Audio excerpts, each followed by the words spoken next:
Conversations with Svend.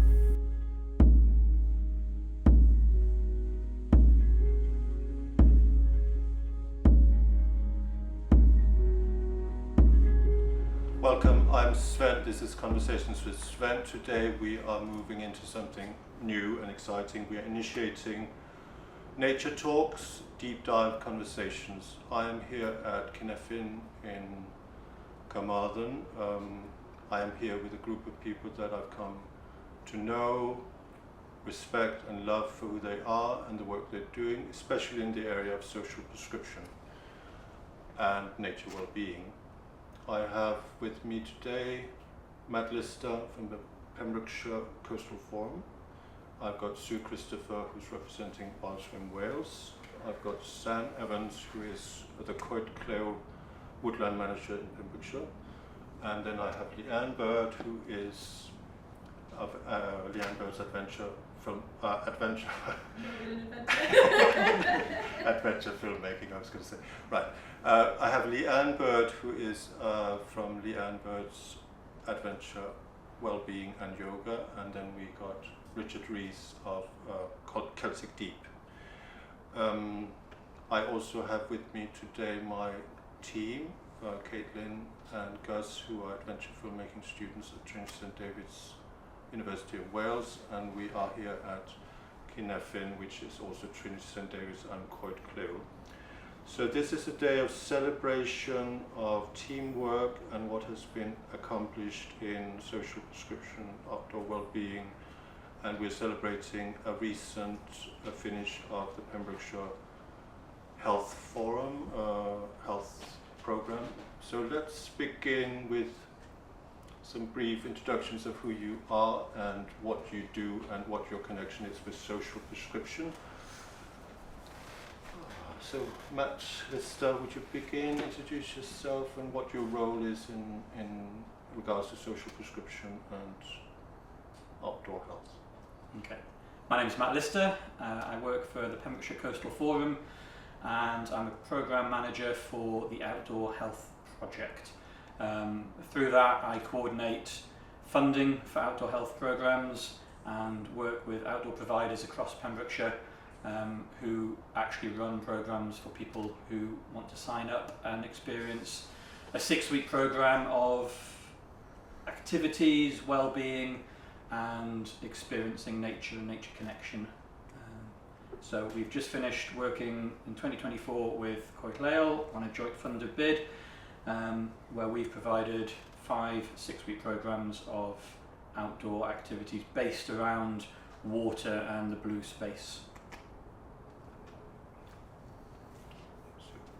I'm Sue from Welsh and Wales, and I've been one of the providers in the Outdoor Health Project in Pembrokeshire, and we've been doing beach-based wellbeing and cold water immersion, which has been a great success across the board. I'm Sam from Coed. I'm the Project Wellbeing Woodland Project. Oh, goodness, That's sorry. That's quite right. I am the Woodland Wellbeing Project Officer, and I've been with Coed since January, and we've been running woodland wellbeing out in the woodlands. I'm saying woodlands a lot. And yeah, we've run 6-week programmes and lots of engagement days, getting people out into nature connection. Thank you very much for joining us, Sam and Lleol. So I'm Lleol, and I run Lleol Wellbeing and Adventure, and I've been involved for a couple of years in these projects, and the one that we did recently was looking at nature connection and well-being and bringing aspects of yoga in within both woodland setting and down on the coast as well. So again. And you've been working with Sue. Yeah. So and then myself and Sue also run a lot of sessions where we bring together basically what we do, and we get a lot of people that have been on the social prescription who sort of carry on to be involved in our days as well. Richard. Yeah, so I'm Richard Rees. I work with Celtic Deep, we're an organisation that sort of try and get people out into nature, but more probably in the water, sort of looking at getting people excited about the marine life in the UK, here in Wales. And yeah, we've been involved in a couple of years now with the Outdoor Health Project, and we have a programme called Wildlife on One Breath, which kind of marries our two passions as marine biologists and freedivers, and gets people in the water discovering the marine life that we have around the coast, and also at the same time giving them an introduction to the world of freediving as well, and all the sort of benefits that come with that from a wellness perspective too. I've been participating in these programs for about 2 years now, and I cannot say how much it has helped me in my personal journey of being diagnosed with autism and ADHD, etc.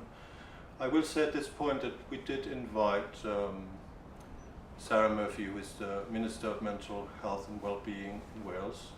She let me know through her personal secretary Ruth that she wasn't able to attend today. She did say she would listen, and also I will invite her in the future, because I think it's so important to bring people together and have a conversation about this. And yes, I'm very excited. And let's begin with, we want to, people might be watching this and wondering what is social prescription. So I would like to ask you all what social prescription is, as you see it in its current form, and how does social prescription tie in with nature well-being. I wonder who wants to begin.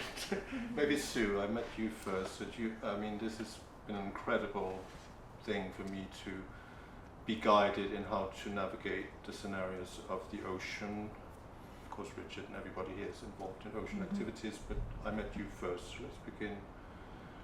How do you see social prescription, nature well-being? What is it? So a social prescription is going to be a prescription that you can get from a medical professional to go outside and, in our case, get into cold water, be on the coast, be near running water, moving water, or get in it. And it doesn't replace medication, but in a lot of cases it can be used to prevent medication being needed for some mental health conditions or even physical health conditions, by improving well-being and physical health before it deteriorates bad enough to need medication for other conditions. Does that even make any sense? Sorry. Goodness me. It's like talking heads stop making sense. Yeah. That's when it gets exciting. But yeah, tell me about your team. So you're working with Travis. Yeah. So I have a group of youngsters that work. No, I'm going to say that again. I have a group of young people that work with me, including my youngest son Travis, who works on our Outdoor Health Project, social prescription courses, and he's a qualified beach lifeguard, but he also has experience of friends and relatives who have been through struggles with their own mental health, and so he's a great person to have on board as part of the team as well. And he's a really reassuring presence, I think, for a lot of people who are nervous about going to the sea. I think because he's a lifeguard, and I know you are as well, but he's a sort of current lifeguard on a beach, and when he comes along to a group, I think people who are nervous about the sea feel they can really push themselves and get into that water, that he's there, his presence. And he's male as well, so there's a male element there as well, which I think is really important, because there's not enough men doing this. We need more men. Yeah, no, he's a very reassuring presence. Yeah, for sure. Matt, what do you think? Social prescription? I think what we need to do is remember that nature is a really important part of people's lives, and we've got a disconnect in society from nature, and people possibly during the lockdowns of COVID remembered, if they had the chance to go out for that extra walk in the middle of the day, that being outdoors was good for them in a stressful time. and the number of people we met walking around Pembroke, who were smiling because they were able to get out, and we were lucky enough to have somewhere suitable to go. And I think it's reminding people that just connecting to nature in any way is really good for your health, physical and mental. There's surveys and reports done that people in hospital will heal and recover better if they can just see trees out of a window. So never mind actually getting out and being close to those trees. And then on the sort of the Outdoor Health Project, where we're encouraging people to do things they've either seen other people doing, like paddleboarding or cold water swimming, or giving them the confidence to do a little bit more than what they've done themselves already. And you get that confidence from being in a group, you get that confidence from being with people who will look after you and have the qualifications, and all that work helps prevent that sort of social isolation that humans aren't good at. The more we mix with people, the better.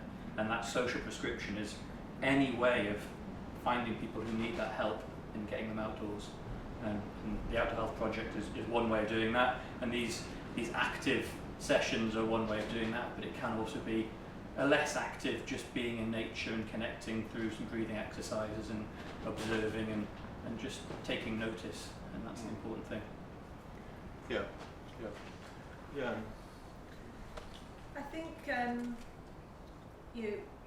we're obviously talking about social prescription in nature, but there's obviously ones which are indoors and stuff like that as well. But I think just building on what Matt was saying there is that there is a lot of evidence now, so many studies that have shown how getting out in nature has an impact on reducing cortisol levels, how it has an impact on people's happiness. There was a study called Happiness, I think it was, where people would say, get a notification, and it would say, what are you doing, who are you with, and where are you, and how happy are you. And generally, when people were nearer the coast, water, they were happier, and with people. And I think a lot of what we do around social prescription in our way of taking people outdoors hits so many benefits of one being near blue space or green space or in blue space, but also, as Matt was saying, that being together. And if you look at the 5 ways to well-being, we are hitting everyone. We actually design the programs around trying to make sure that we've got everyone. So things like Give, we're doing the litter picks and those sorts of things. So I think there's a lot of data which demonstrates how effective these things are for mental health in particular, and physical health, and therefore it can be a prescription, because it is, like Sue was saying, it's helping prevent, but also it might help people get off medication if they're on mild depression and things that have got tablets for mild depression and stuff as well. So a way of helping people reframe things as well. Definitely, yeah. Can I just add something as well? Sorry. The other thing about it is removing barriers. So you're talking about people being happier nearer the coast. If you live in Haverfordwest and you haven't got a car, it's very hard to get to the coast, even though it's not very far, it's only a few miles. So these sort of social prescription activities, if they can include a way of getting people to that coastline, it's really important. And it is sometimes a simple problem of the last 3 miles from Haverfordwest to the coast is the biggest barrier of all. And I think that's just something else we need to think about as the project develops, is making sure we remove as many of those barriers, as well as the confidence and trying an activity for the first time, is actually making sure people can get there. And social barriers as well, people are really nervous to go and join new groups and do new things, social anxiety. So to have an organised group with people leading it, who are understanding and helpful and can guide people through it, we end up with groups of friends who are arranging to meet each other outside of our groups and go for walks and possibly dips and join on dog walks and all sorts of things. So I think it's sort of, it puts something in place which is just like a lot of the people that we have come along to these sort of events are people that, just to be clear, they're like not necessarily people in crisis at that point, Right. you know, but they're in their lives they've got a situation where they you know, they just need that little bit of help, that little bit of incentive or motivation, and something that's organised, that's reliable, that's friendly, like, and open and sort of welcoming. It's just enough just to like get them out of the house and to come along. Yeah. And I think that's crucial for a lot of people, and it's a really wide range of people, you know, like in different, you know, we have an NHS that we all know is like on its knees at the moment, but it is also very designed to sort of like reactively help people, you know, rather than proactively. And I see social prescription as like, just a wonderful common sense like approach to try and get people before they get to that point, you know, and to sort of, or to help them from the other side of it, and just nurture the sort of their confidence, self-worth, things like that. So yeah, it makes a huge, you know, I know for all of us, seeing the impact it has, you know, you can see it. And, No, it's definitely visible and visceral, some of the transformations that are happening, that is for sure.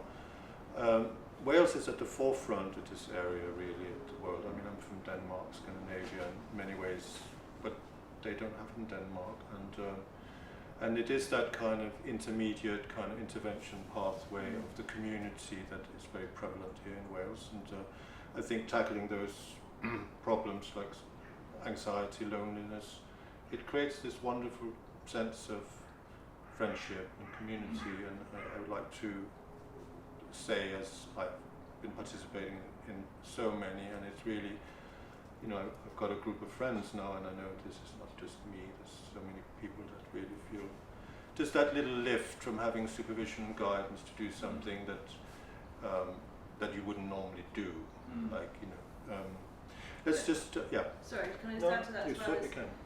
The difference as well between a social prescription and someone getting a tablet or something as well is the impact it has beyond them, but it's their family. And so, you know, for example, when Sue's doing her rock pooling, she's then got people who are taking their kids and going out and spreading that.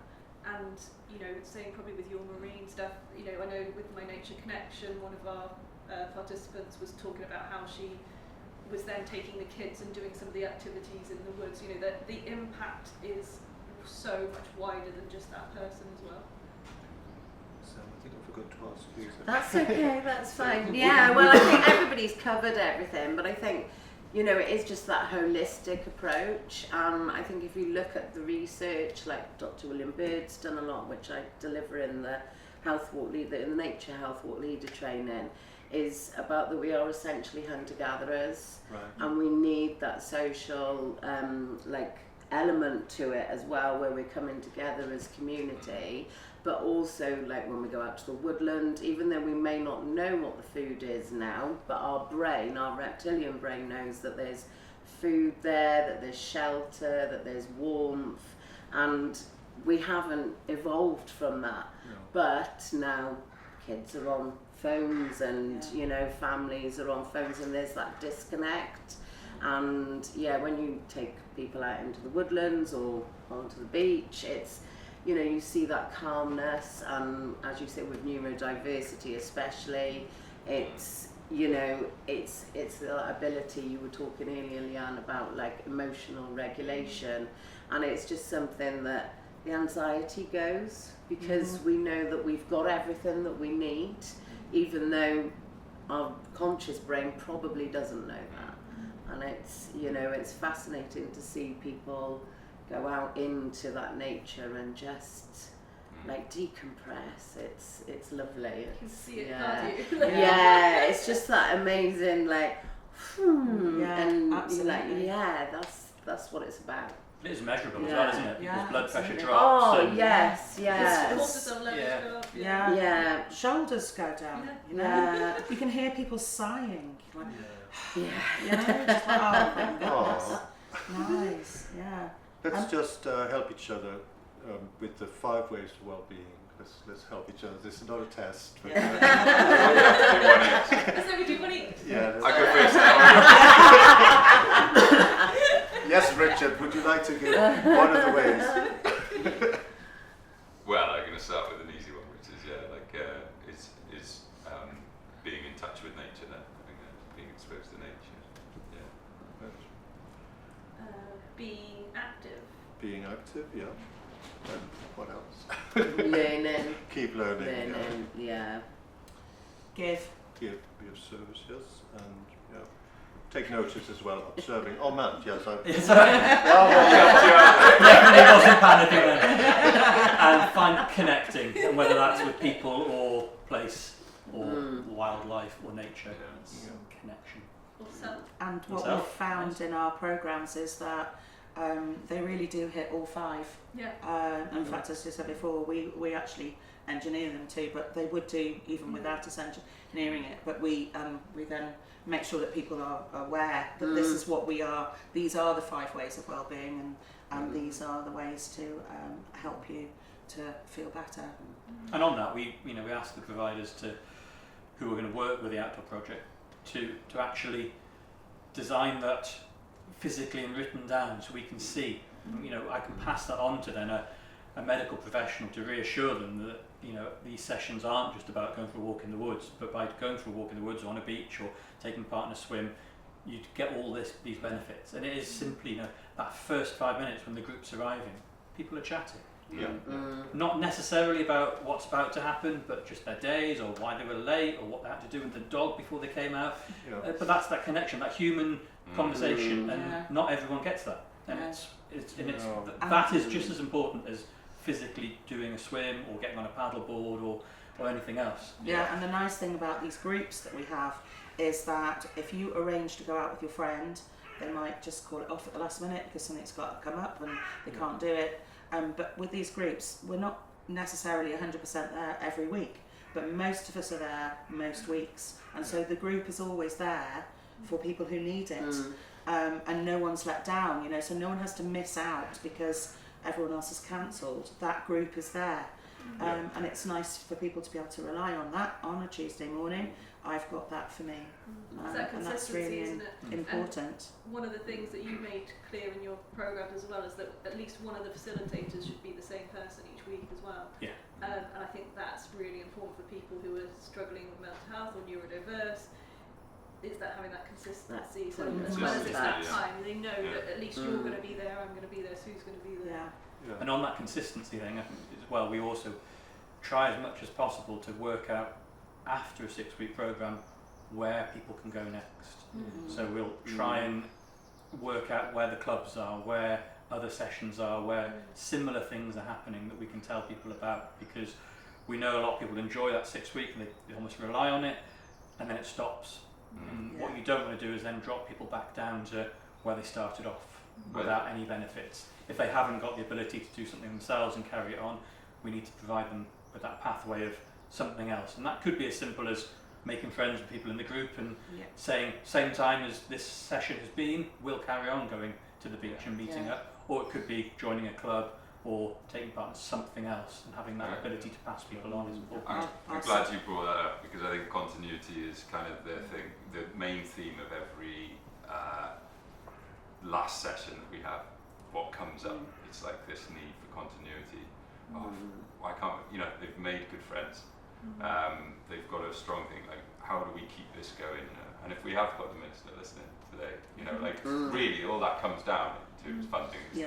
Because 6 weeks is a start. It's because not enough. every provider I know sat here but also throughout would say that they love doing these things. Yes. And they'd love to carry that on.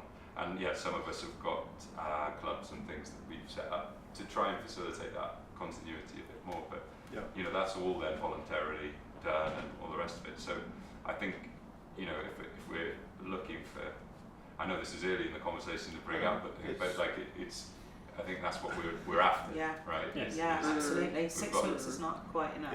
It's also important to remember as well, on an economic sort of practicality point of view, these sessions not only help the participants, they help businesses in Pembrokeshire, outdoor providers, who otherwise have a very seasonal, restricted season of business. And if these sessions that run through the autumn, winter and spring for Pembrokeshire residents can keep a little bit of income coming in, it makes a huge difference to those businesses as well. And that's an extra benefit of this funding. It's keeping money in the economy and keeping businesses viable over the quieter winter months, which is really important. Speaking of the funding thing, one of my customers said to me, because we continue our Tuesdays, once our course is finished, we just carry on with Tuesdays, a slightly shorter session, but people can come. But I can't run them for free because I this is my job. And one of our ladies has said she's going to attend once a month because that's all she can justify. Well, that's not enough. It's not enough for her, It's not enough for her to keep this momentum going of this well-being. And that's a real shame that people have to drop out because of the fact that they can't afford it. They can't justify it. Not only are they taking a morning off work or a few hours off work, but then they've got to pay for it as well. So it's almost a double whammy, really, isn't it? Yeah. Well, if I can say, it ties in very nicely with the future well-being out of Wales, etc. And there is this kind of also, it helps people to shift the focus maybe from negative and focusing to that gratitude and appreciation of what is there, and it is that prosperity. Let's talk about social prescription. What could it develop into? What is the potential of social prescription and nature facilitation? As you are experts in the field, what do you think? I think that there's a potential for it to become integrated into the healthcare system. Normal. Yeah, so it becomes a normal. People are maybe not necessarily they've been to the GP yet, but they are speaking with social care workers, with people in the community that are noticing that maybe their sort of mental well-being, is struggling in some way, but they're maybe not at the point they need to go to the GP. Then, if they were aware of these funded prescription programs, they could, suggest people refer onto those, or even GPs if people are presenting early and they feel it would benefit them, that there would be a series of programs available for them to choose from. Because, one of our participants was saying how, the stuff that like myself and Sue does suits her very well and is more, well-being orientated, but for other people they might want to be more adventurous, and actually that helps them by going diving or surfing or whatever. So integration, I think that's how I would like to see it in the future. Fully integrated. And as you say, it's about behaviour change, but it's not just about the behaviour change of that person, it's the whole family. They introduce their family to nature. And I think, especially at these times now with climate change, and we know as well, there's a lot of research again around this, that if somebody is connected with nature, they'll care about it, and then they have pro-conservation and pro-environmental behaviours.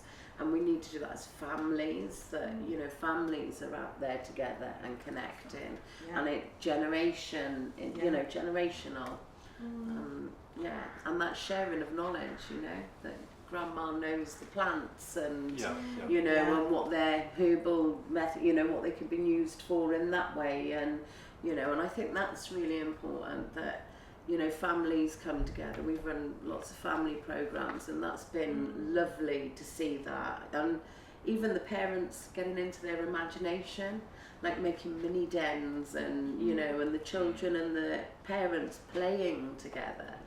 That that felt quite special to see that, and I think from like looking at it from the outdoor providers' point of view, I think it, like social prescription has the ability, if we were to scale it up and to really embrace it, I think it's got the ability to sort of really reshape the outdoor industry as well. In that I feel like, as Matt touched upon, like the outdoor pursuits industry, if you like, want to call it that, is very geared around, there's a lot of education, outdoor education side of things, but there's a lot of, like certainly here in Pembrokeshire, sort of like a lot of it's seasonal summer work, working with tourists, things like that. But actually the outdoor pursuit industry could be shaped a lot more around you know, the values and the touch points of social prescription, and I think it could shape it. You know, it'd be a lot more like there'd be a lot more social enterprises involved in outdoor. Yes, for sure. And I think it would push against an open door in the sense of all of the instructors that I know and have dealt with through these sort of programs. They really embrace. For them, it's why they got into this. Is you know, not just to help people with sort of physical or sort of mental well-being necessarily, but to sort of see the transformation of people, to like rub their passions off onto other people and see that come out and see the confidence grow and things like that. And I think they're really, as an industry, we've got a lot of people that sort of probably don't stay in it very long because it is seasonal, it's fickle. And they need to go and get a proper job at some point. But I see that potentially it could be, you could be seeing outdoor professionals coming through that are skilled with all of the sort of softer skills that come with something like this, that they could be moving through. So I see it having a really big impact on that side as well. I think that whole sustainability aspect is really important. Yeah. And there was a social and economic valuation of the outdoor industry done in 2023, a big survey of businesses and people coming to Wales as a whole, and why they were taking part in outdoor activities, and 94% of people said they were there to connect with nature and for their well-being. Now, a few years ago that might have been more for adrenaline, for fun, but actually now they're saying people are coming for that well-being and that just being in nature. You might be mountain biking somewhere, but you're actually doing that to get out into the hills and the woods as well, and you're appreciating that part of the sport and the activity. And I think that's where it ties in. So if instructors are trained in those soft skills Rich is talking about, they're helping everyone, not just the social prescribing participants, but anyone who comes to their sessions. And it changed massively. You know, mental health first aid as a qualification wasn't something that happened 20 years ago. Everyone had to have a first aid certificate to be an instructor, but now you have first aid certificate and you also do a mental health first aid. And I think that really helps that understanding of people's differences and the reasons they might be there, and also how to help with people should they struggle on an activity. And it's those skills are really going to be important as we go on. And then the social prescribing thing where we're going is continuity. That's my thing. At the moment we run the project on funds that last a certain length of time, and when we apply for a new fund we have to call it a new pilot, slightly redesign it so it's a different thing rather than it being successful and just being allowed to carry on. So, you know, the next time we apply for funding we have to just think, how are we going to talk about this differently? And it only lasts a year or 18 months. If we can have 5 years, we've got things that we can refer people to and get that rolling momentum. I got an email this morning from someone saying what programs are going to be there. I know someone who would really benefit. I've got nothing at the Outdoor Health Project. Now we've finished. At the moment we have nothing over the winter and into 2025. So that email to that person is going to have to be, I can tell you about other organisations, but those 3 things that we provide currently are unfunded. And this time of year is probably the hardest time for a lot of people. We're coming up to Christmas where people are going to struggle with family or with relatives or missing people, loved ones that aren't here, and then we're going to come into January where there's all money problems and it's it's dark and it's the longest month of the year. This is the time where people need it more, and this is the time that we always run out. And our funding, I haven't got anything until the summer. Our funding structures usually run year to year, so the ends, the winters, are the bits that are unfunded. I think as well it's that the time it takes for people to be aware that these things are available. Usually by the time they've seen it, it's been and gone, and then you're not running another one, and then they don't know about it. And I'm sure you found with Coed Lleol, when you first started doing like the Wellbeing walks and stuff years ago, less people, but now more people know about it. It does. It takes time for any project to get off the ground and, like you say, get it out there, and people to hear about it. I think especially in Pembrokeshire it's kind of word of mouth very Yeah. often. Yeah. You know, their friend has been on the course and then they're like, oh, can I get involved? And you're like you say, it's And then it's I'm really sorry, Yeah. it's gone now, you know, Yeah. and you know, so they've missed out on that opportunity. Mm. And the other thing, sorry, I was just going to say is, like, I think it's 21 times you have to do something for it to become like an ingrained Yeah. behaviour. So we're only touching the surface, Yeah, we are really, really, aren't with we? 6 Yeah. sessions. That's, Yeah. you know, it's, it would be nice to give people that bit longer and, you know, and then teach them the skills to do it themselves as Yeah. well. Absolutely. That would be nice, you know, that they've got that independence If to people do could- that. If people could dip in and out, you know, so that Yeah. they could join a course and they Yeah. go, right, well, I'm okay doing this on my own for a bit, but oh, now I've fallen out, let me get back in it again, you know? But it needs to be Yeah. there every week. doesn't Yeah. it? Yeah, Yeah. absolutely. When they did the study of the GP referral scheme, I think they found that actually the most benefit would be had if people did the sessions over 12 months. Yeah. And that has the biggest impact, that their 6-week programs, yes, although had lots of benefits actually for mental health more than they had physical, which was interesting. If they carry on for 12 months, you know, when they did a pilot, that actually made the biggest difference. So I'd love to address what is the benefits of social prescription, what is the benefits of nature connection and the outdoor health programs. What are the specific rewards of you being a facilitator? I can speak about being participants, you have feedback from participants. And how does it differ to offer a social prescription program to what you usually do? I'd love to touch on these before we move on to the money. Who wants to start? This is free flowing. When I take people to the beach for a swim, we go down, we get in the water, we have a swim, we get out, we go home. But when we do one of our wellbeing sessions, we talk about strategies and coping mechanisms and creating a toolkit and the chance to offload and it being a safe place to talk, to share or not to share as people want to. And we develop a safe place for people to be able to build their well-being and make well-being strategies and coping mechanisms. So it's much more than just going to the beach and going and having a swim. yeah, I think that's the thing, isn't it?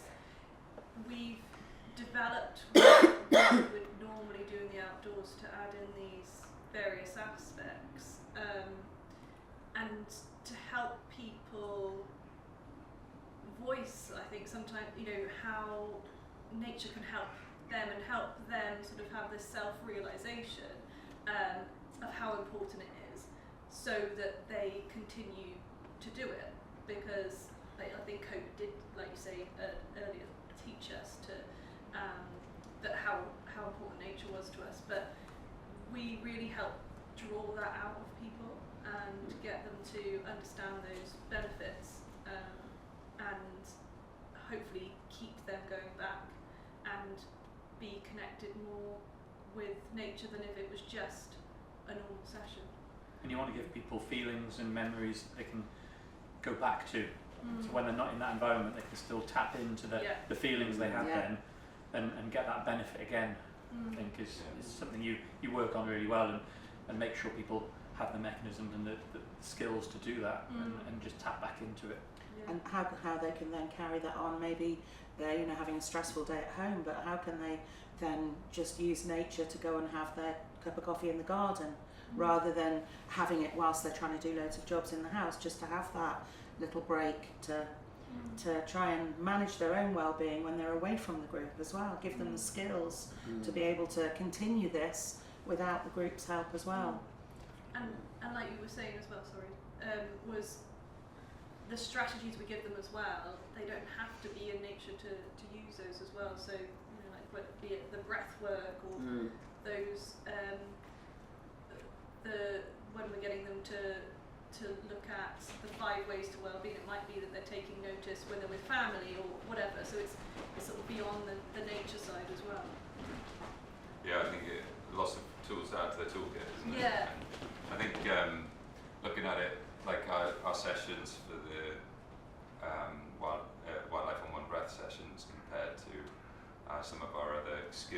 sessions, or the things that we would put on for customers, like one would be pacing of the sessions. The fact that I know we're all talking about actually 6 weeks isn't long enough, but 6 weeks having those sort of sessions, 6 sessions, means that we can pace things at a much more sort of gentler pace. If someone said, "Oh, I want to come and learn to do a try free dive," and they've got 4 hours to do it, you're packing as much in as you can to make sure that. But with these sessions, you can pace it nicely, so there's room to have those chats. Yeah. Like you really get the feeling sometimes, actually, when people arrive, it's sort of, we just need a bit of time, have a cup of tea and a biscuit, and then we can get into this. But it's not rushed in the same way. The other thing that I really appreciate about this, to put it into context, a lot of our trips and things like that, people would book and come down to visit Pembrokeshire to do those trips. We're not necessarily dealing with local people from the local community. So for me, and I know from the rest of the team, as an opportunity to be working regularly with people from our local community is so nice. And they, I see them around. It's sort of like and I think that's personally, from an instructor's point of view, that's really nice that some of the skills that we've got to share with people are being put out into our local community in that way. So there's a few different things that make it, I think, much, I don't want to say it's more fulfilling, but it kind of is really, I suppose, isn't it? In an instructor's point of view. And then, so can I just on that, for example, a paddleboarding session, with that 6-week sessions, you can really work with people who are local to tell them about the local environment and the local safety aspects. So if those people want to develop their paddleboarding afterwards and go off and do it themselves, you give them those skills and that toolkit to know what an offshore wind is, to know to check the tide, to know to check the water quality maybe as well. So they're not putting themselves in danger, so they become a responsible activity person who isn't going to need rescuing, who isn't going to do something stupid. And that's a real responsibility, working with local people especially, who have got these things on their doorstep. If they have the ability to go off and have a swim in the sea, you've got to make sure they're going to do it safely in the future. One of the big part of our course is teaching people about cold water shock and hypothermia, and how to choose a safe venue to have their swims and dips, and what the tide and the wind and the weather and the conditions mean in that place on that day, with that tide, and why important sometimes to know that today we're not getting in the water, and these are the reasons why we're not getting in today. So we'll just have a walk and we'll eat the cake, we'll be together and actually enjoy the session just as much. I think what's interesting is, both, I can speak for myself and Sue, is a lot of the stuff that we do outside of these sessions is with local people more than tourists. And we've actually, I think, gone on to develop our businesses to bring a lot of this stuff into our paid sessions as well. It was something, because I came from that wellbeing and then into adventure side of things, that I'm really passionate about, and I was also an ecologist, so I try and get the nature bit in. I'm not great at ID, surprisingly, but I love nature. So it is interesting then, I think, how it, even though I was doing that wellbeing aspect before, I think I've brought it more in as well. So I think it's adapted then some of the other sessions that we do. And like I said, I genuinely get local people. I'll get tourists every now and again. So I think it has allowed that wider benefit to those that are able to come to the paid sessions as well. Yeah, I'd go along with that. I think we've definitely taken some elements of the well-being, the wellness aspects of the program into our everyday operations as well. Everyone appreciates it. Adds value, doesn't it? Absolutely. I mean, as a participant, I get like the whole kind of energy of the crew or the team kind of holding everybody safe in this experience. It provides like incredible kind of confidence and transferable skills to be able to do something like, you know, that I personally had never done before. I mean, I didn't even know anything about tides or swell, anything, and so becoming kind of educated in that.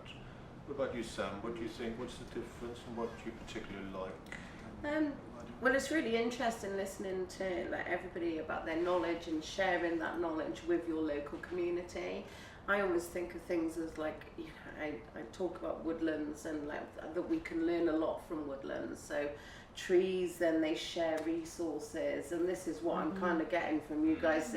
You're sharing your resources, your knowledge through that mycelial network, and that's, you know, I think that we can learn a lot from that and that community. And you know, and Pembrokeshire does have an amazing community. You know, we're so lucky. You know, you speak to somebody will know somebody that knows you, or you know, we did exactly that this morning.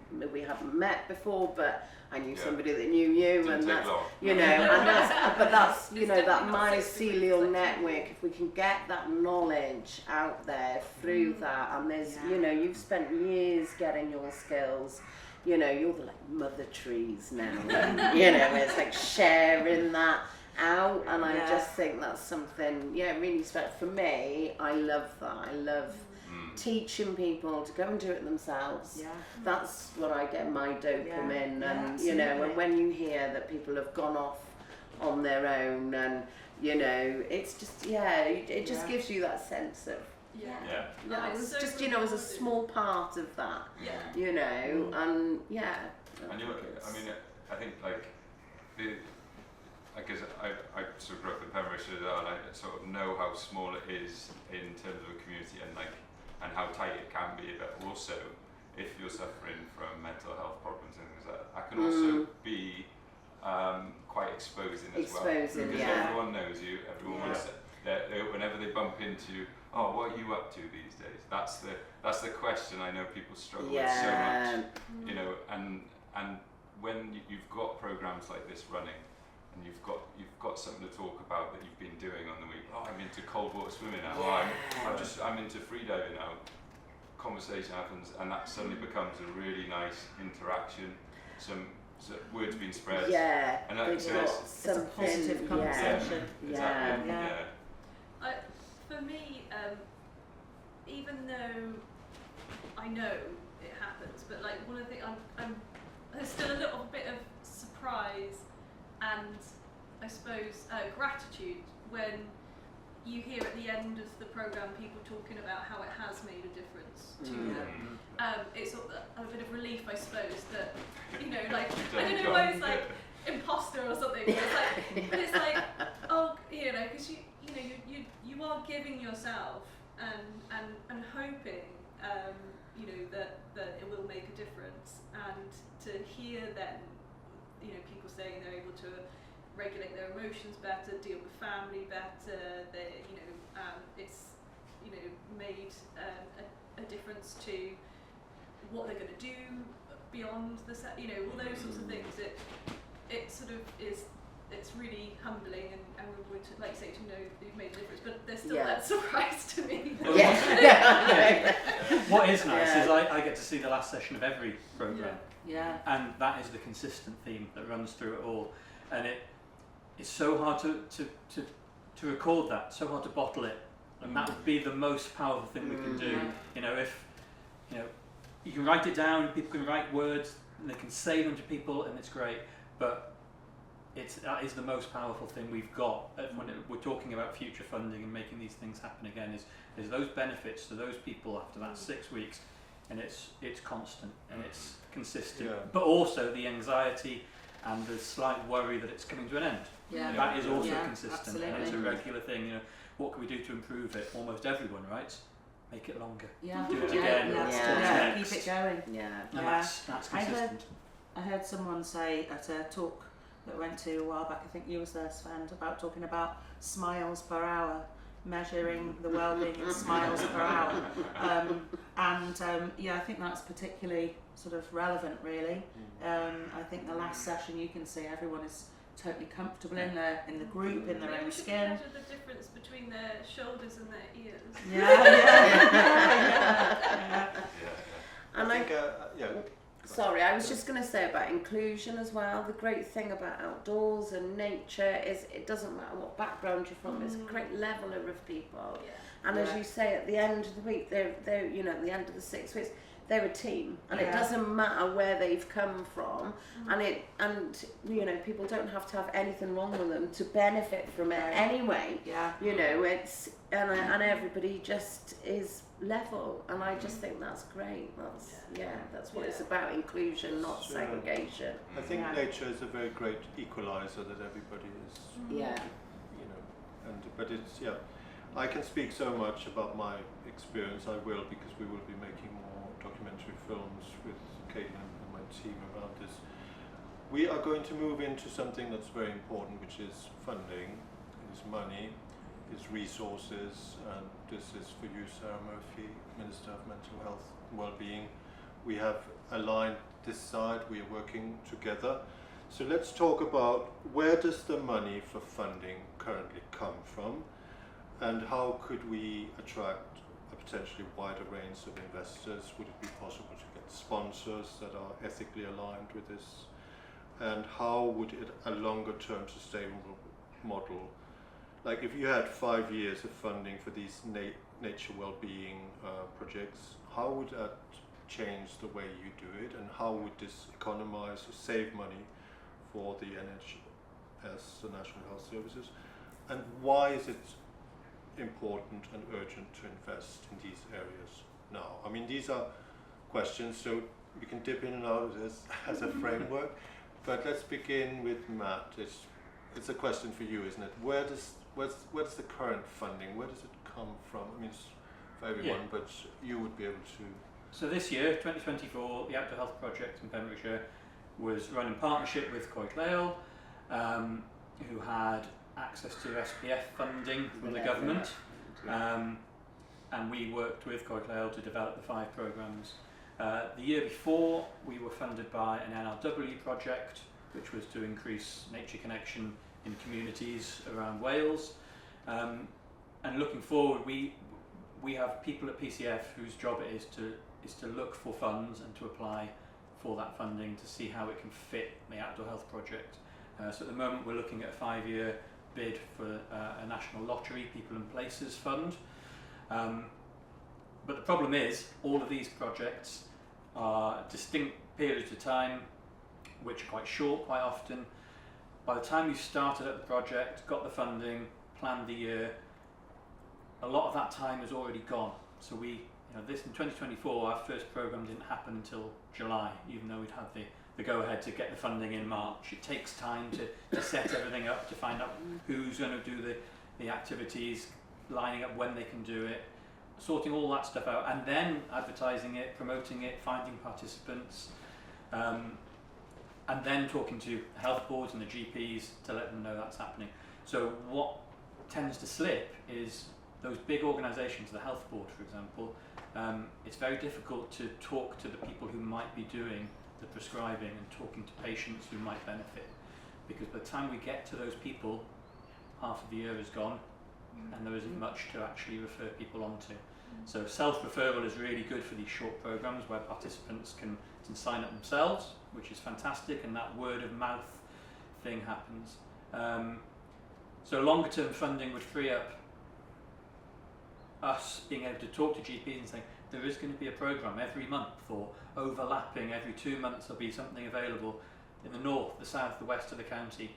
Some will be active, some will be more mindful and slower paced, some will be accessible for everyone, some will be you need to have a certain level of fitness or ability. By doing that, we can have a complete spectrum of activities that people can dip into at any time they're referred. And it might be you have to wait 6 weeks or 2 months for something to come along that's right for you, but it will be coming. And at the moment, we don't have that ability to plan far ahead, which leads to that anxiety we were talking about in the participants, not knowing what's next. It leads to anxiety from providers who are investing in their skills and their own training, who are then thinking, have I invested all this money in my training and my staff, and then there's going to be nothing that brings in income next year.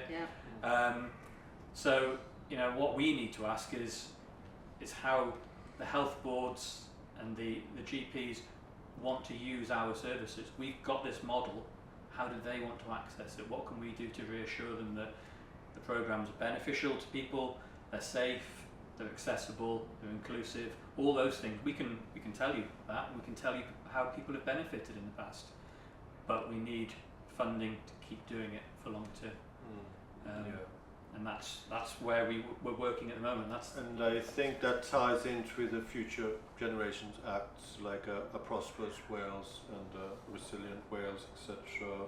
Yeah, a so more equal Wales, a healthier Wales, a Wales of cohesive communities, a Wales of vibrant culture and Welsh language, and a globally responsible Wales. I mean, we're really talking about future generations. We're talking about a long-term vision, which I think. And we're talking about preventative actions, which is what we've talked about Yeah. already.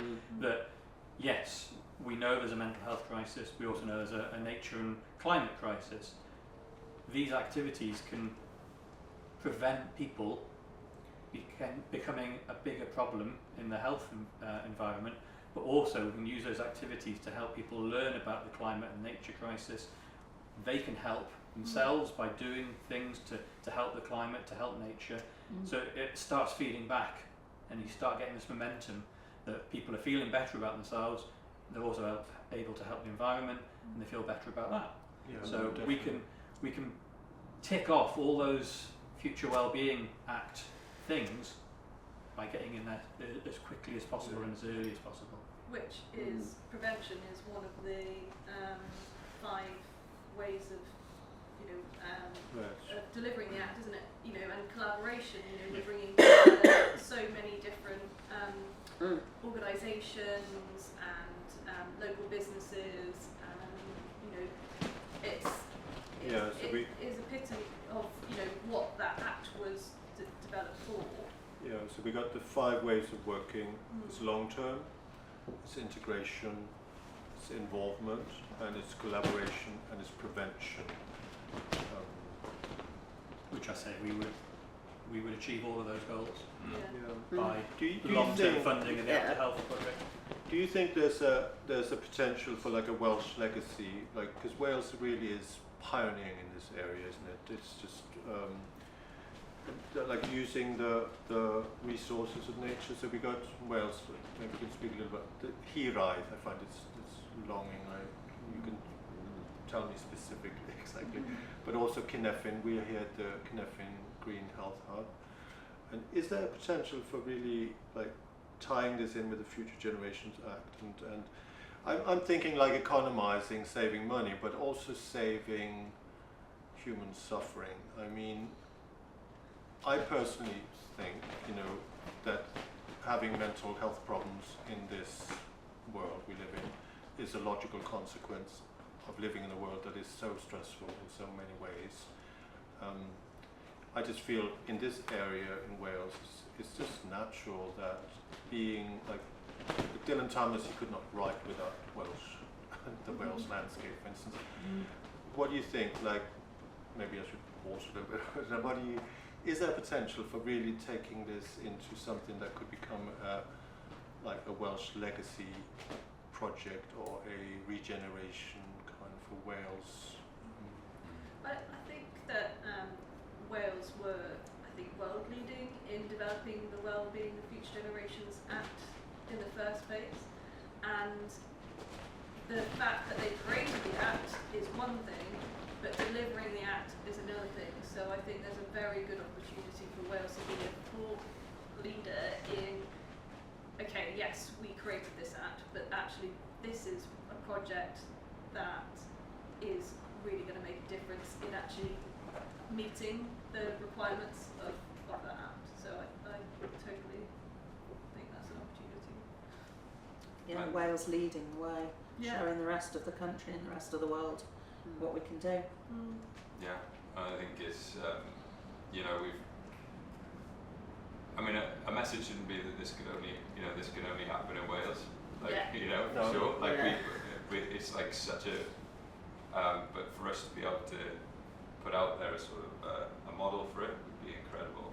And I think Wales has naturally got the resources for not only the nature and the landscape and the seascape that helps with this sort of thing. But also then we have also got a very small sample of us here today, like the best ones you could say. But there is a whole group of providers across Wales that have a lot of expertise, a lot of heritage in taking people out into the outdoors. And I suppose a point I wanted to make was that this isn't just like a small group of very we've all come from that industry, and what we were finding, a bit like you were saying, you're a little bit nervous, has it worked sort of thing, or essentially the activities that people are already doing and providing around Wales will touch most of these touch points. And so we have a ready-made group of people and an industry, if you like, of providers that can take this forward. So I feel like Wales is quite well placed, it's like, and if the government can be sort of nimble, devolved government can be a bit nimble on this and like sort of, be able to push this through faster than it would if it would come through centralised side of things, then we've got a good chance. I think there's that element that is economising is saving money, isn't it? Like 100%, that's the true word of the meaning of economy is economising, it's saving. Absolutely. And, It's resourcing. a return of investment. Yeah, I think investment is another term. The amount of working days lost to stress, anxiety and depression is like 51% of working days, I think. And the amount of money spent by the NHS to try and fix people's poor mental health once it gets to that point is absolutely astronomical, but you could put just a fraction in at the beginning and it would save so much money. While supporting the local economy as well. And having that return, It's which win-win. is better. It's just a knock-on impact then, isn't it? You're getting people back into work potentially, you've got local businesses thriving throughout the 12 months, there's local people being able to stay employed in their own area That's as well. what I was gonna say. Both of my grown-up children now are in that limbo of we're going to have to get a real job next year because we can't sustain this. We can't get a mortgage because we've only got seasonal work. They need to be sustainable in their own environment. Otherwise, they're going to have to go somewhere else. And live in their community, be able to buy a house in their community, and then give all this knowledge they've been born with and brought up with back into community for other people to benefit from. And then the next generation then is going to benefit from that, and that's we've got to look at that. It's like everybody delivering and knowing their landscape and their seascape and being able to go out there and feel safe. And like you say, and have prosperous jobs, and that the youth stay in Pembrokeshire, because unfortunately a lot of our youth do have to leave because they can't get employment in Pembrokeshire. Well, I think as well, like you were saying earlier, Sam, that knowledge of that the connecting with nature and the climate and environmental crisis, having then people be involved in that is going to have the environmental impact, but also the economic impact, where people realise why they should be doing, why they're being told certain things, and connecting with that. You hear lots about plastic pollution, but when you take them onto the beaches and they see, it's not just on some far-flung Mauritius beach, we have the plastic is insane. It's so I think there's that knock-on impact as well, that into the wider community. Yeah, definitely. There's a lot of research with the University of Derby. They look at if people get the nature connection, they then have the pro-environmental and the pro-conservation behaviours because they care about it, and that's what we're trying to do. And the next generation to care about it, and to go outdoors and just play. You Play know, is so- yeah, children just Yeah. playing outside in a wood, or you know, doing what we did, and But not even just children, But watching adults play. Yes, It just brings me so much joy. And the- Yeah. the collecting the most beautiful leaf activity. Something like oh, adults wandering around comparing and competing. Who's got the most, it's wonderful. It's just, you don't get to do that often, do you? There's so many beautiful things. Like one of the things we've been doing in the mindfulness in nature, and I call it heartfulness in nature as well, is that finding a sit spot and sitting there and not just meditating and emptying the mind, but actually contemplating how you can solve a problem, resource yourself in a particular area, and counting butterflies. I mean, we've done magical and wonderful things, and a seal coming in the middle of the free diving. It's just pure. It's just really wonderful. And I want to just talk a little bit about my personal experience of participating in these kind of programs. And I struggled. I was diagnosed with autism in the age of 55 years ago, and I've added another kind of what I think of my credentials, an adult ADHD diagnosis, and I really feel that spectrum very well. That if you have somebody with ADHD, if you don't tell them why they're doing something, it's like, why would I do it? But I'm motivated to do this because I feel so much passion and love about this that it just it's just self-explanatory. I wanted to do it, but I wanted to thank, for instance, yourself, Sue. Like it was coming into winter, it's 2022, I believe, and I saw an ad, and it was Nikki Price that time. She was the officer, and I think I spoke to her, and I came, and I was so nervous, and one participant said, "Where do you live now, Svend?" And I said, "I live in Pencader now." And she said, "Where's that?" And I said, "That's where I live now." And I'm still kind of considering the social anxiety of going to these projects. But I just, every time the dopamine, the expectation of reward kind of wins, and I go. But I got so much from that, Sue. That's really wonderful. And then it was yourself, Richard, that kind of saw how much I benefited, and you invited me to that stakeholder event in Stackpole, and I was speaking. That's when I met Julian, and that's when I met you, Matt, and I just feel that if you go through this diagnostic process, I don't know, I think myself as reasonably intelligent, but it's a lot of focus on all the things that are difficult, is what is called in lateral thinking, like black hat, and it's really kind of difficult to remember that you also, so I think for these, and then I was writing a guidance document, and then the wonderful Angie Darlington, who's like a powerhouse in this area, and also Sean Davey from West Wales Action and Mental Health invited me to speak, and I brought in Caitlin, who's like a documentary filmmaker in her own right, kind of, so that's an example of how kind of remembering that, you may go through life and you may encounter a crisis, you may go through divorce, you may have mental health problems, things happen, and it's these programs, these structures that you are providing, they give this opportunity for people to remember their skills and their experience, and also have that experience of flow state in nature and gain inspiration to do something again. So this is very much the momentum, participate in these programs, that I want to do these podcasts and also documentary filmmaking with Caitlin. We're actually in the process with Coed and West Wales Action for Mental Health to make applications for funding to do documentary filmmaking about this and do podcasting, and also do Caitlin doing photography in nature. So I think like I'm an example of somebody, like when I could hardly string a sentence together. No, you hardly spoke on that first session. I mean, I was so awkward socially. I could not. I spent I think 2 years alone before then in the forest. But yeah, so this is an example of how these. It's really helping people to kind of.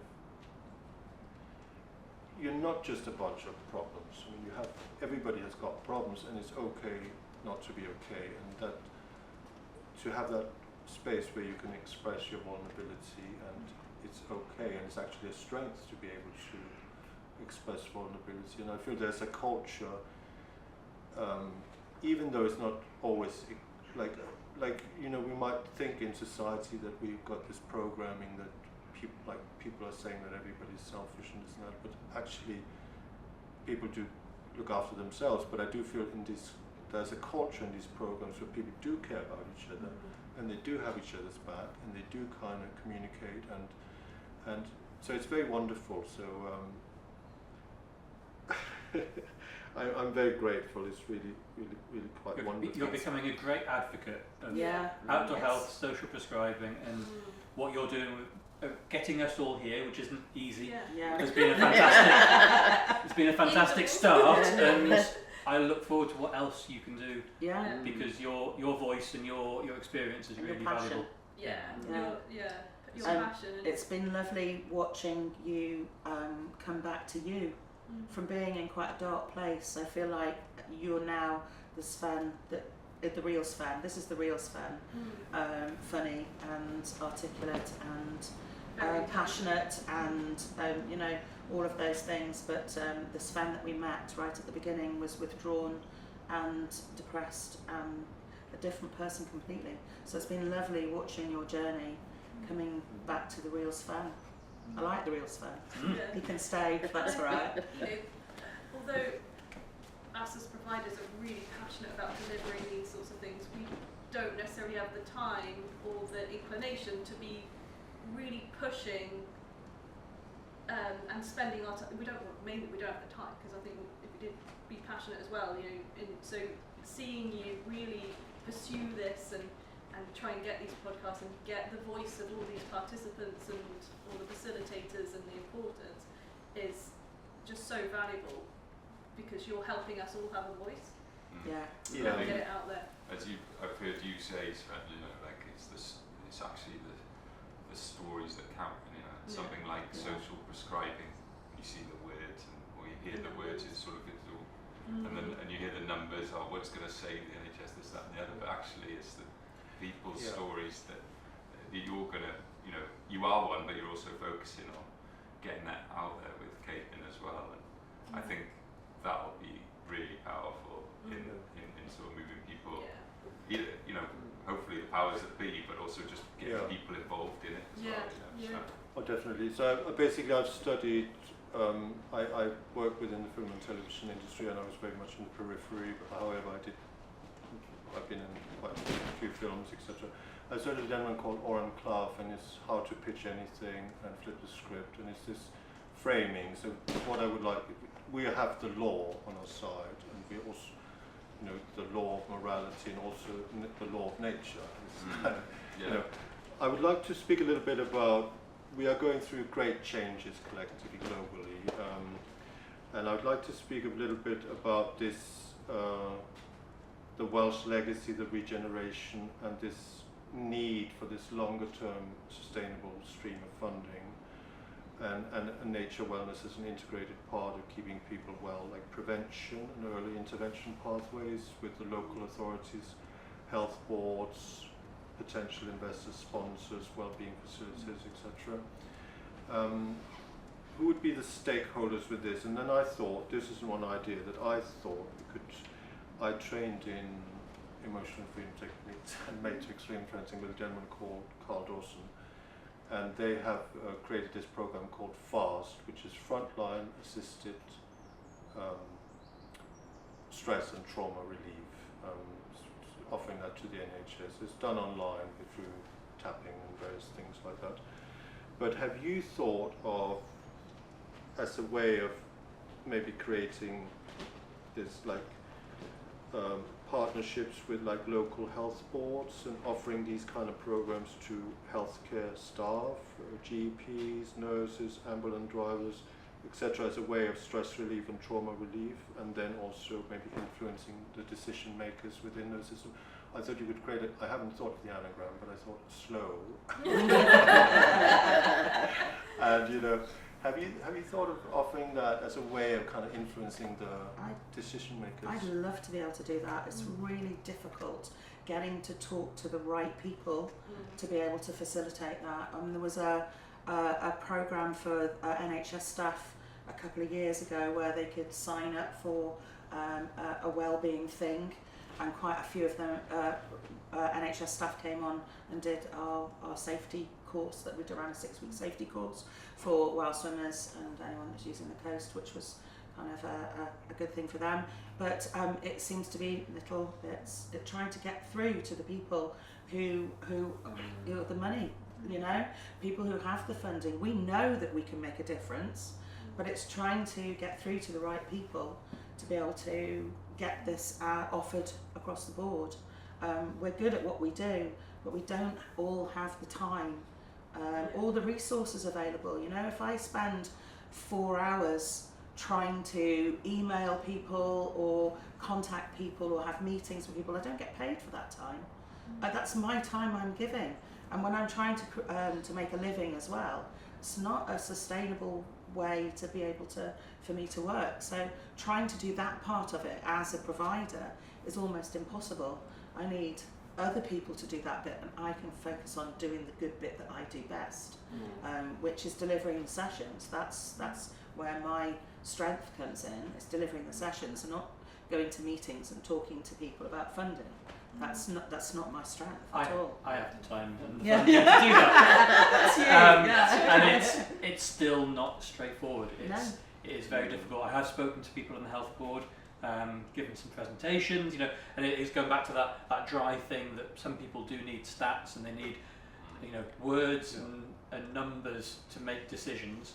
But I hope at the same time I was talking to a group of people, and I was talking to them on a human level and saying, this is available for your staff as well. Don't forget that I'm not just here to say, can the health board get people to come on these things, but your staff, you know, we know NHS staff are busy, and they become very big advocates of it if we can get them out onto activity sessions. It's almost like a chicken and egg kind of thing, isn't it? We need the programme running to be able to say, look what we're doing, but we need the people funding it to be able to run the programmes in the first place. So we're kind of constantly chasing that circle. Each person in the NHS, I think, gets £100 a year to spend on wellbeing activities. It's not a lot, but there's some opportunity there. But again, you're trying to tap into each individual rather than and reaching the decision makers. And trying to get through to busy GP surgeries and even to get them to read their emails amongst the thousands of other emails of similar people wanting to do almost similar things, you know. It's really difficult to get people to respond to you. And we are looking at, there's a new way of working with health boards, forming alliances, where you become one body that goes to a health board and talks to them about funding, and that alliance can then spend the money on their behalf. So that's something we're starting to look at as well, and you know, that whether that's with like-minded organisations like Coed who are doing Wellbeing, or whether it's with actual providers as well, that's yet to be determined. But there's lots of these ways of doing it, but the ultimate goal is, if we can divert some NHS money to this prevention, we can help. It's probably a front-loading thing, isn't it? Where there probably is going to have to be some initial investment, make sure these channels work. But you know, if you're a GP or a psychotherapist, my wife's a psychotherapist, so I use that as an example. But like, she just had a consistent number or email that she was handing out to clients. She thought it was this would be good for. It doesn't take long to bed in. Everyone, that's all she really needs is just an email. Right, give Matt an email. But for Matt right now, he doesn't know when the next program's going to start. But if it was a consistent thing, I think it would very quickly become commonplace where GPs are going, I'll give this a go, because they know it's happening and know it's proven. We can't continue as is with these broken, just continue, but like that is having an impact, but such a small impact. Like, we've got to do things differently, so we've got to think of other ways of doing this. And I think, like you say, with those alliances, finding some other way, but potentially as well, is thinking differently and looking at organisations that have got responsibilities in terms of ESG. You know, often they'll be putting money into social and environmental schemes.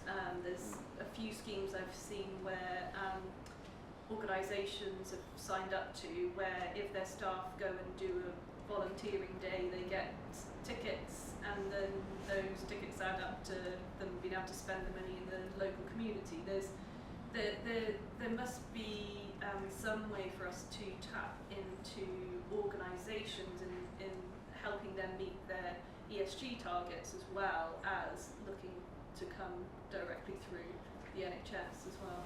Can you just explain ESG? I can never remember what it stands for. Right. Environmental and social Governance. never remember the So is G's it now. like a sort of corporate social Yeah. responsibility thing? Yeah.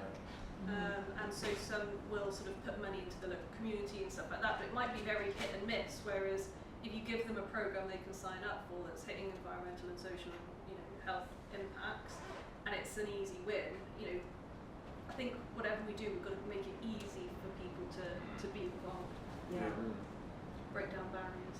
Yeah.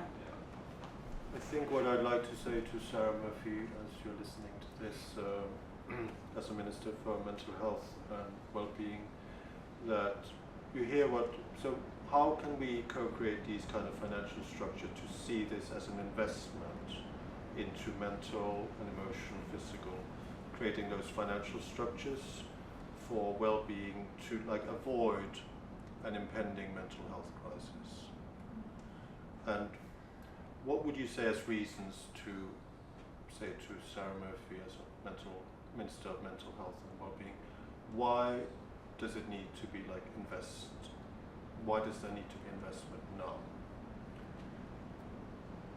Because the crisis is getting worse. We know it's We're already getting in a worse. crisis, aren't we? We're in a It's not crisis, going to get better without something being done, and this could really be the way to crawl back out of it. It's going to take some time, but the longer we delay this, the worse we're going to get. This is an easy, cheap, affordable kind of solution to a lot of people's mental health issues.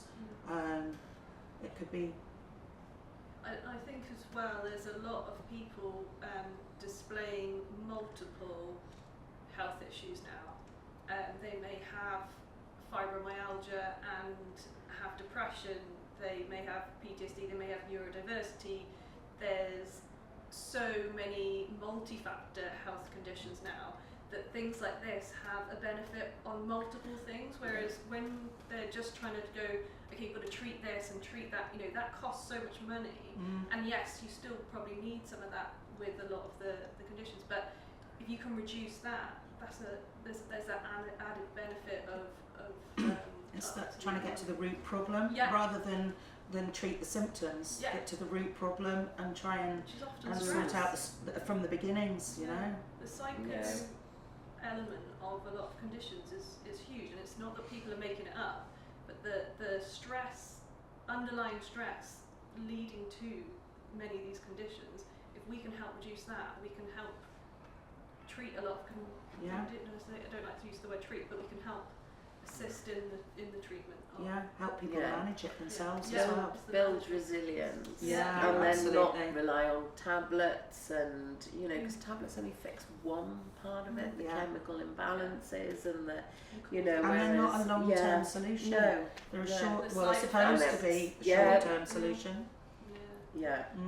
My question would be, why aren't the health boards looking at this and being proactive about it? What are their barriers? Yeah. Is it that they need more evidence? Is it they don't have enough money? What can we do to help bring those barriers down, prove value for money, prove what we're doing? What can we do back to help those health boards and those ministers making budgetary decisions? How can we come together and work with you and get this happening? I think that would be a very wonderful question to pose to Sarah Murphy and people in influence, is what do they need to see to What I'd like to invest say. now? What I'd like to say is, come and see what we do. Yeah. Come and try it. Experience Come and it. join us. Come and do 6 weeks with us. Come and see how it makes you feel. That's I definitely want to. that's the proof of the pudding, isn't it? I mean, that's the next step for this. I wanted to invite you as facilitators, and then we were looking to have people like Sarah Murphy you invited, etc. But I would like to facilitate that conversation of how we can reframe and kind of, I feel we're slowing down in one sense and realizing that to preserve what we do have, and that's where we have a growing population in Wales and basically aging as well, so keep people well rather than allowing them to go all the way down, and it's almost like you have to be so unwell before you can get help. Yeah. It's very backwards. Yeah. And it's like having that kind of holistic frame that to be healthy you need many things, and you need connections and you need social interaction and you need something meaningful to do. I just want to thank you all. You're acting also, can we just talk about this, how you as facilitators, you act as like a secure, attuned attachment role models for participants. Could we talk about, I would like to thank you all because that's what you asked me. It's like, I may not be doing that well, but I know that there are people that would kind of just, so can we talk about that, and maybe, is there potential for like eco-tourism, like for people maybe from Birmingham or some Manchester, or like that never actually come, could they come and be guided to do these kind of experiences and then go back, or like, is there a potential for that, I think? Yeah, absolutely. I think back in the 1900s or something, that they used to send people in cities and stuff to go to the sea for as a prescription. Yeah, That's what absolutely, the yeah. doctors used to tell them to do. And I think we've lost that, and I think that is exactly the opportunity we have. Is not just to help people in Wales, but to help people across the UK who don't have access to such beautiful coastlines and everything. But what we need to do within that is help them to, when they go back to Birmingham, how can they continue to use the skills they've learned when they don't have a seaside beside them. But maybe they need to come to the seaside and come to Wales and be shown in that environment in order to sort of help them in their day-to-day lives. We do live in a very green country. Mm-hmm. Most people aren't very far from somewhere where you can see a tree, see some water, Yeah. Walk on the grass. and walk on the grass. And you don't need a coastal national park to get the benefits of outdoor health. No. I mean, it helps from our point of view, and people coming here, I think there is definitely an opportunity for ecotourism, for that wellness tourism that is definitely growing. But when you go back to wherever you live, having a few simple techniques, tools to have the confidence to go and find your own little spot wherever that is, I think is more than achievable, and is what the project could have really long reaching consequences.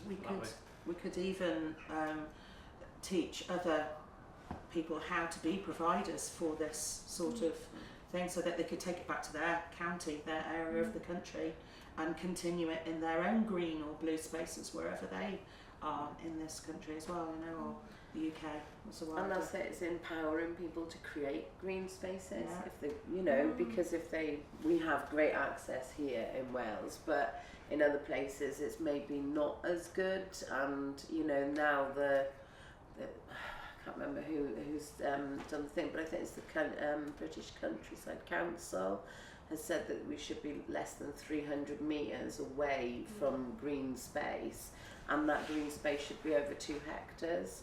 So it's like looking at that, and and if we get those benefits and people get those benefits, then they'll want to help create that and keep those green spaces that already exist and expand on them. Yeah, definitely. And I think there's potential opportunity as well. I don't really know if I really like the term, but with like the purple pound, and there's a lot of people who are looking for places to go where they know that their needs are going to be considered. And I think with a lot of what we've been doing as well is not just the mental health in terms of supporting people, but it's also trying to make sure that we adapt the sessions for physical and mental needs as much as we can. Yeah, accessible for all. Yeah. So, you know, it's going back to that wider Pembrokeshire accessible for all. Mm-hmm. So how can we tap into that purple pound and show people that we have a lot of things to offer that can, you know, they can feel confident to be involved in as well. Yeah. Matt, I want to thank you so much. Sue, thank you so much for coming. Sam, it's been wonderful. Leanne, as always. Richard. What would you like to end this, like, how can people find you in general, and what's one, like, positive message that you have to people listening to this podcast? You can find information about the Pembrokeshire Outdoor Health Project on our website. If you search for that, you will find it. At the moment, there's a list of what we've done in 2024. My contact details are there. Email is the best way of getting in touch with me. If you have any ideas for future programmes, future streams of funding, I'd be grateful to hear from you. I'm very privileged. I get to work with these fantastic providers.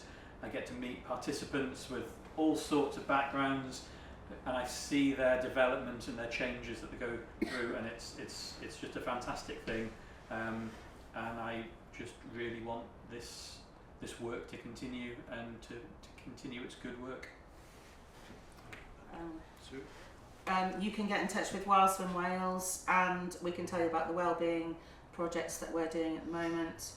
And yeah, come and see what we do, because this is our passion. This is what we do best. Come have a look.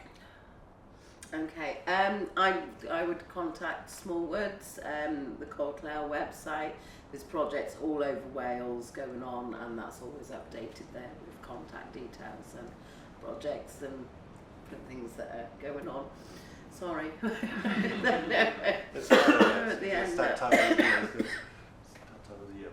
Leanne, people Yeah. find you, and what's your positive message? So yeah, you can contact through Leanne Bird Wellbeing and Adventure, and also Coed, where I run, as well as consultancy, a variety of things for organisations as well and their teams.